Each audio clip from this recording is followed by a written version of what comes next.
यदि यदि आपको भगवत गीता से या जो भी अब तक हमने श्लोकों की चर्चा कर चुके हैं उससे संबंधित यदि आपका कोई प्रश्न है या आपके मन में कोई जिज्ञासा है तो आप मुझसे ज़रूर पूछ सकते हैं।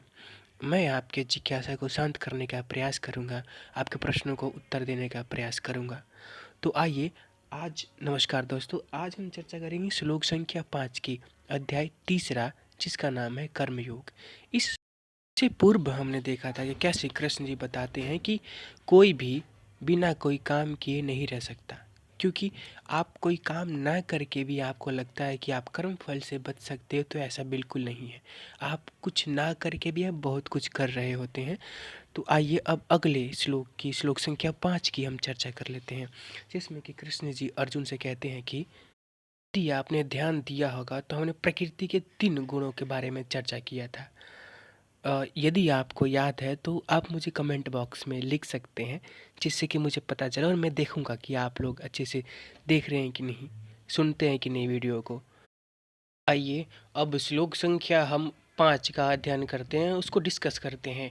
यह श्लोक संख्या जो 5 है अध्याय तीसरे का है। अध्याय तीसरे का नाम है कर्मयोग।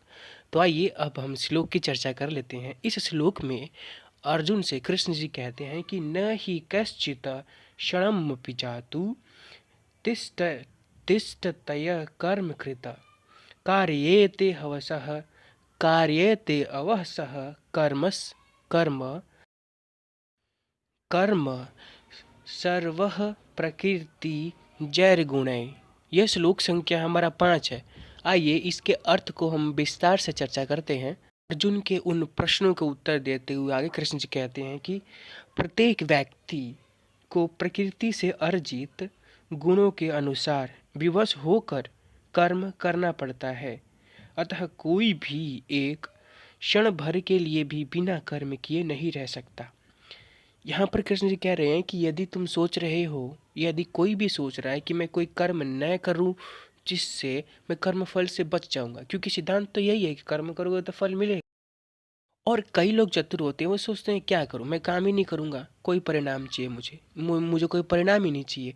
तो ये सोचते हैं कि कोई काम न करके वो कर्म फल से बच रहे हैं। परंतु कृष्ण जी यहाँ पे ये कह रहे हैं कि ऐसा बिल्कुल नहीं हो सकता कि कोई यह सोचे कि मैं कर्म ना करूं जिससे मुझे कर्म फल नहीं मिलेगा।